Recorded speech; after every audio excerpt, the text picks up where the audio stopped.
안녕하세요. 북광풍수지리연구원입니다. 오늘은 전북 고창군 아산면 선운산로 250에 있는 선운산 도립공원 내의 선운사에 대해 말씀드리겠습니다. 선운사의 대웅보존이 보이고 있습니다.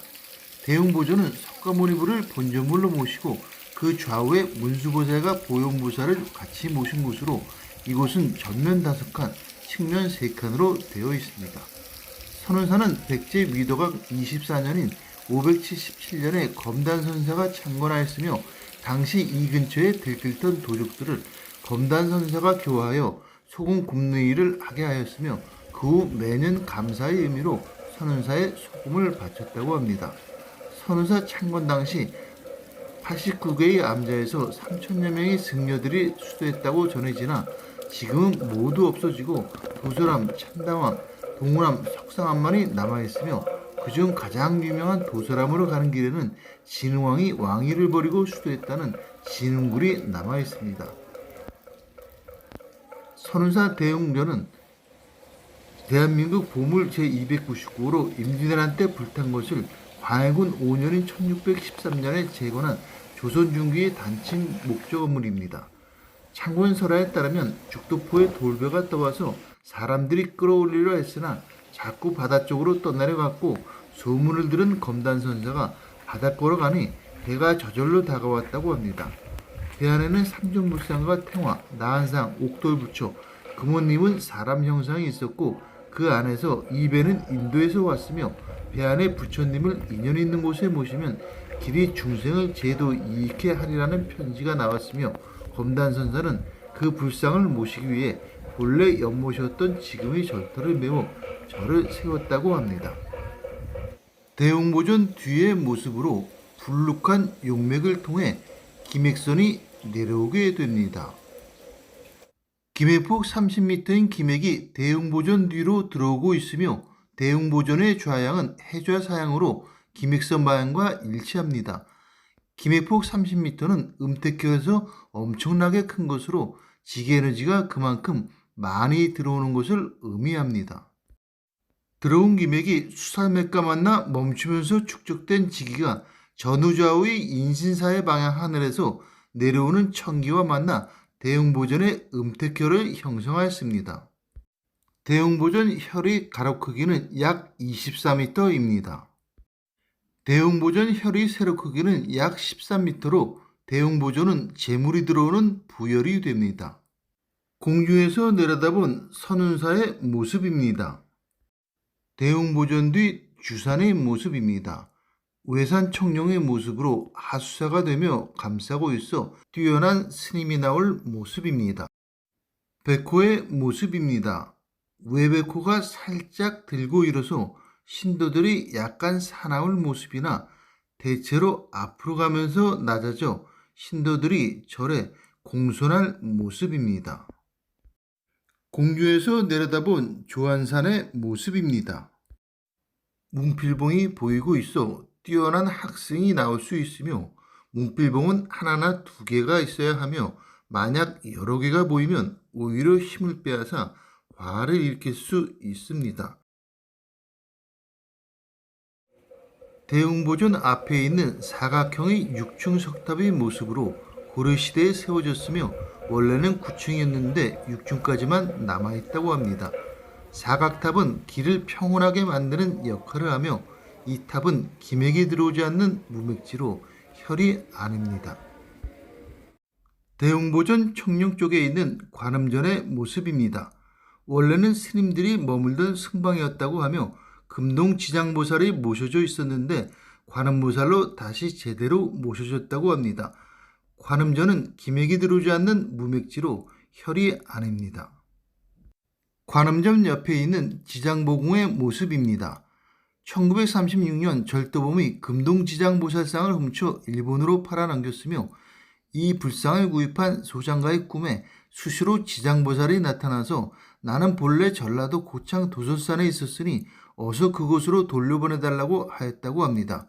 처음에는 대수롭지 않게 생각하였으나 그 후 병이 들고 집안이 점점 기울게 되자 지장보살상을 다른 사람에게 팔아넘겼으며 다른 소장자 역시 꿈에 지장보살이 끊임없이 나타나고 집안의 우환이 끊이지 않았다고 합니다.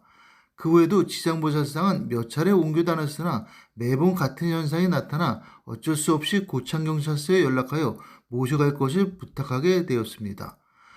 선운사 스님들과 경찰들은 1938년 일본 히로시마로 와서 지장보살상을 다시 모셔오게 되며 반환시 찍은 기념사진과 불상 발언과 관련된 내용이 적힌 설명문의 모습입니다. 지장보살이란 지옥에서 고통받고 있는 중생을 구제하기 위해서 영원히 부처가 되지 않겠다고 서약한 보살을 의미하며 석전에 열반한 후 미륵불이 세상에 나올 때까지 육도를 윤회하면서 고통받고 있는 중생들을 한 사람도 남김없이 구제하겠다고 하는 보살입니다. 지장보궁 역시 기맥이 들어오지 않는 무맥지로 혈이 아닙니다. 대웅보존 백호방에 있는 영산전의 모습으로 석가모니부를 주불로 하여 좌우에 갈라보살과 미륵보살을 봉안하였으며 16나안도 함께 모셔져 있습니다. 영산이란 석가모니 부처님이 영축산에서 법화경을 설법했던 법회로 영산회상의 준말이며 영산전은 영상회상의 모습을 보여주는 정각입니다. 영산전 역시 기맥이 들어오지 않는 무맥지로 혈이 아닙니다. 영산전 위에 있는 팔상전의 모습입니다. 팔상전은 석가모니 부처님이 행적 중에 극적인 8장면을 그림으로 나타낸 팔상탱화를 봉안한 곳입니다.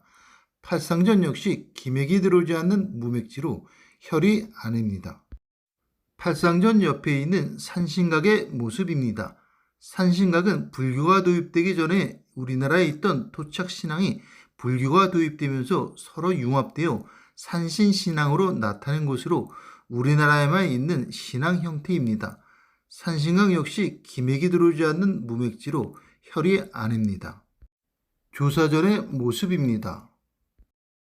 선운사 역대 조사의 진영을 모신 곳으로 검단 스님 외의 6분이 모셔져 있습니다. 검단 스님과 의운, 설파, 백파, 경담, 환흥, 석전 스님이 모습으로 어느 진영이 어느 스님인지는 저도 잘 모르겠습니다. 조사전 역시 기맥이 들어오지 않는 무맥지로 혈이 아닙니다. 명부전의 모습으로 죽은 자가 지은 죄의 경중을 가리는 10명의 왕을 모신 시황전과 지장보살을 모신 지장전이 합쳐진 곳으로 지장보살의 자비를 빌려 시황의 인도 아래 좋은 곳에서 태어나게 하는 것이 목적으로 명부전 역시 기맥이 들어오지 않는 무맥지로 혈이 아닙니다. 범종각의 모습으로 범종과 법과가 있는 곳이며 범종각 역시 기맥이 들어오지 않는 무맥지로 혈이 아니며 당연히 천기 또한 내려오지 않습니다. 향운전의 모습으로 스님들이 기거하는 곳이며 향운정 역시 기맥이 들어오지 않는 무맥지로 혈이 아닙니다. 만세로의 모습입니다. 화재로 조선 영조 때 새로 지어진 누각으로 만세로 역시 기맥이 들어오지 않는 무맥지로 혈이 아닙니다. 선운사 입구인 천왕문의 모습으로 천왕문 역시 기맥이 들어오지 않는 무맥지로 혈이 아닙니다. 절의 사물을 보는 종무소의 모습으로 종무소 역시 기맥이 들어오지 않는 무맥지로 혈이 아닙니다. 선운사 앞 계곡물의 모습으로 선운사 앞을 직선으로 흐르고 있어 좋지 못한 흉수라고도 할 수 있으나 다음과 같이 지도에서 보면 약간 환포하고 있는 모습입니다. 정리하면 선운사는 대웅보존이 김해폭 30m인 음택혈로 청기도 좌와 향방을 포함하는 4방향 하늘에서 내려와 종교지로서 매우 좋은 곳이라고 말할 수 있으며 관음전과 영산전을 포함한 나머지 정각은 무맥지로 혈이 아닙니다. 이상으로 선운사에 대한 풍수지리적 설명을 마치겠습니다. 북강풍수지리연구에서 말씀드렸습니다. 지금까지 시청해주셔서 고맙습니다.